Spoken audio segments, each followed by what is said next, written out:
वळून बघतात तर काय राक्षस तिथं नसतो आणि ते दोघे सकाळपर्यंत मंदिराच्या गाभाऱ्यात थांबतात. सकाळ होताच सगळे गावकरी बाहेर येतात. शरद, तन्मय लोकांचा आवाज ऐकून मंदिराच्या बाहेर येतात.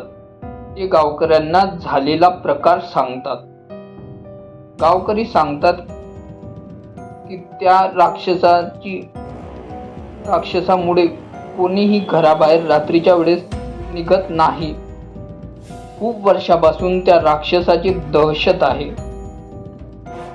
हे ऐकून दोघे मित्रांना अजून खूप दुःख होतं आणि ते दोघे म्हणतात, आम्हाला जर आधी माहीत असतं तर आम्ही इथं कधीच आलो नसतो.